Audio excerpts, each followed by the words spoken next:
Braking, it seems so simple, right? Well, actually there's a lot more to it. So we've come to a super nice steep place and it's very dusty. So this is where braking is absolutely critical. Now I'm going to show you, we've got a steep descent here on my left, and I'm going to do it first of all, how a lot of people might do it, and show you how it skids, and then I'm going to show you a better way of doing it.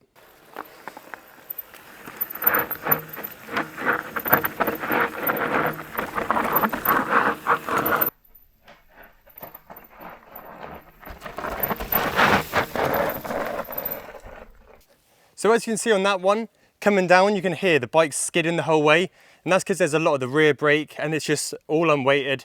This ground is super loose, so like I say, we're just going to slide.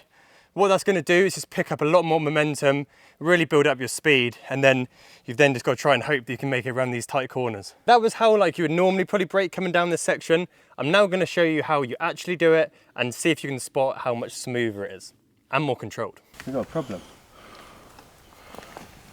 How do we get up it? We're moving. Oh, crikey. That's a workout in itself. So we're going to hit this nice and slow and try and be nice and controlled and not skid too much.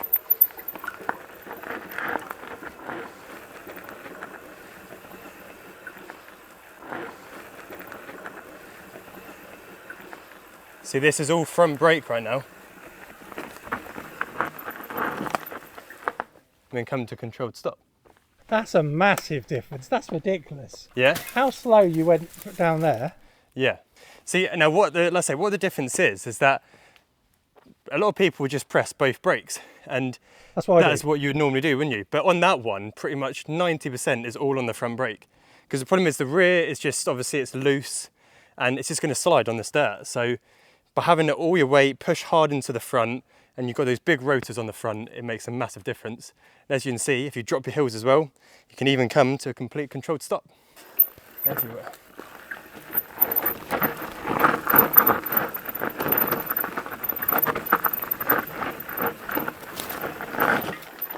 Still does get pretty slidey on this one, whole way down. Gets so steep and so loose.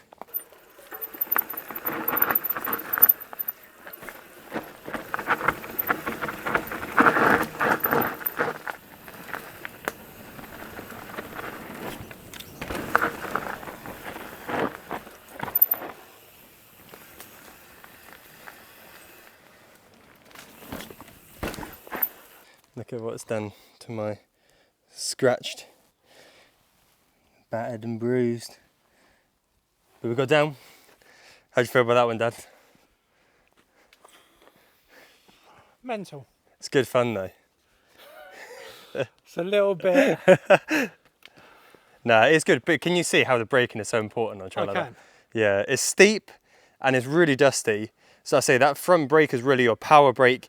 It's going to allow you to just control the speed and just take it at your own pace. So it's crazy what a difference it does, honestly. I used your technique, but I was walking. Yeah. Well, there you go. It helps walking it too. Walking the bike down the trail with your front brake on. It's not easy. I wouldn't have survived otherwise. Yeah, I kind of feel that you were more impressive walking down it than me riding it. Truth. That's tough, that's steep. So let's talk about the actual correct technique to be braking. And first of all, we're going to talk about the one finger braking.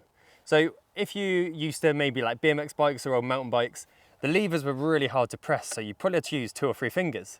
But now with new technology, these levers are super easy. One finger braking is all we're going to need. The reason that we have one finger on the brake is because it gives us plenty of grip then still on the handlebars, so we have good control when we're going down those rough descents. Now let's talk about the body position. So our main aim is that we want to get our weight pushed down into the bike and into the tyres, so we can just make sure that we're going to get all the grip we can. So what we're going to do, we're going to get our chest nice and low to the handlebars to get that weight over the front end. But we're going to be hinging at our waist here so that we still have some force pushing on the back end. So we've got weight distributed over the whole bike, and then we can be nice and ready in that attack position, bent elbows, looking forward, ready to go. Now our feet position is also crucial. What we're going to do is we're going to be dropping our heels, because what that's going to do is again drive all the force down into the ground to make sure we can get that traction and not be sliding. A common mistake a lot of people would do is they're just going to pull both brakes. But for downhill and like steep stuff, your front brake is where the power's at. So I would actually say that you're probably going to be like 80% front, 20% on the rear. Because the things with the rear is that it's just going to start sliding and that rear wheel's just going to be going all over the place. All your weight, because you're going down nice and steep and you've got your chest over the bars, you're just going to provide all of that weight on the front. So by braking on the front, that's where you're going to get the most grip. With the brakes themselves, you don't want to be slamming on the brakes. It's all about controlling it. So start nice and gentle, and then as you need more, just pull it slightly more again. Because as I say, we just don't want it to be slamming on and chucking us over the front. Let's go over a quick recap of the braking technique. So you're on your bike, you're in that attack position, chest nice and near the handlebars, hinging at the back, so we've got nice weight distributed over the whole bike. Going to be braking with one finger, progressively, and mostly 80% on the front, 20% on the rear, dropping those heels, and just keep modulating the brakes, depending on how much you want to slow down. Look forward, and you'll be perfect. But the trails go through there. At the top of that is like another gate where there's three of them, I think, up there. Just to show a bit of the steepness, we've got this view. Pretty cool. Pretty high up. We're going to carry on all the way up there. At the top of another trail, and I actually think this one is steeper than the last one we did. So going to head down it, and I'll try and talk through what I'm doing as well. Let's go. Let's go for it. Very steep start, so on that front brake, nice and heavy. And then leaning into the corner there. And yeah, just the whole way. Just keeping my chest nice and low.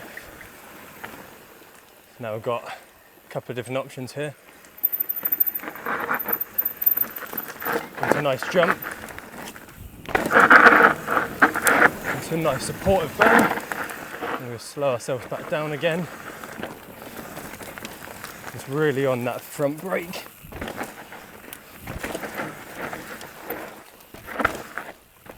Quite tight through there, super loose, but really good fun. Just keep that chest nice and low, drop the heels on that front brake.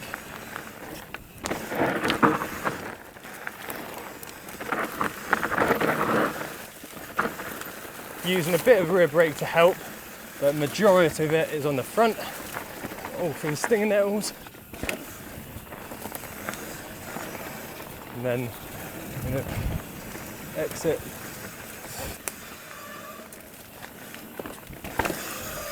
Stay nice and low.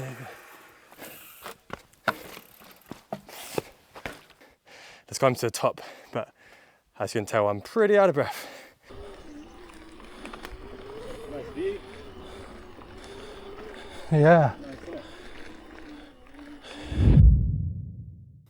So adjustments. We've got a few options here on the lever, depending on what brakes you've got. Quite often, what a lot of brakes are going to have is this little adjuster here that does the sweep, or basically it's to do with the position of your lever. So if you want it quite close to the bars, or if you want it a bit further away, that's going to come down to how big your hands are, but also just personal preference as well. On these brakes here, we've got the SRAM code RSCs, and they've got another adjustment which some other brakes will have. And what that is a contact adjustment. So what this wheel does is that it changes the way that the oil is pressurized within this little reservoir here, and it's all to do with how quick or how slow the brakes bite. Do you get that? So let's put it into more simple terms of, if you want that brake to get into contact straight away, you can do that, but then if you wind it the other way, it's going to travel quite a long time before you get that bite. So it all depends on whether you want small movements or whether you want quite a progressive, slower movement. Between these two adjusters, you're just going to set them to whatever you want your preference to be, but that's totally up to you. Let's go.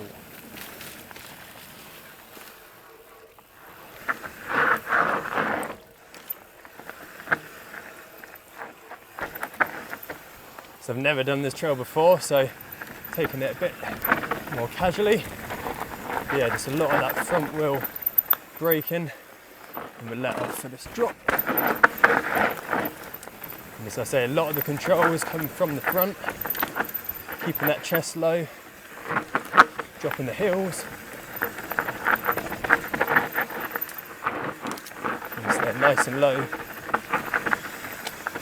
Let off for the jump.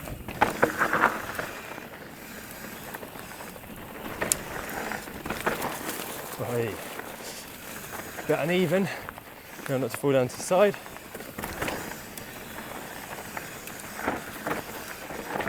As you can see, it's very chalky here. Oh, what's going on with this? Sort of a gap jump. There it is. Carrying on down.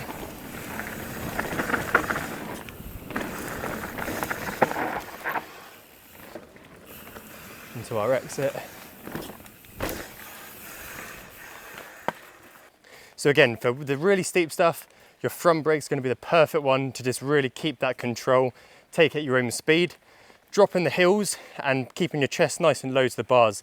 That's going to really just put all of your weight and force into the ground, into the bike, so your tyres can get that grip, and then use the rear brake just gently, just to give yourself a little bit more power.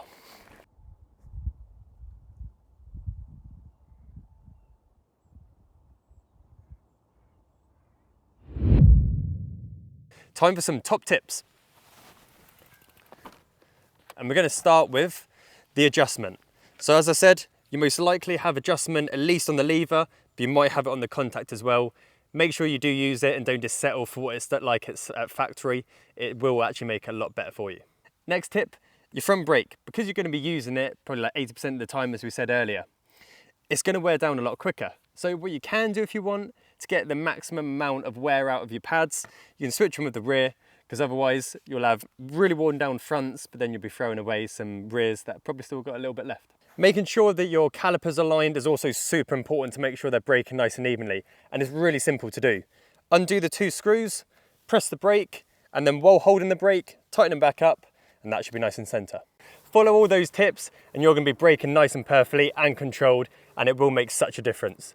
But if you enjoyed, as always, make sure to like, subscribe, and I'll see you next week for another ride.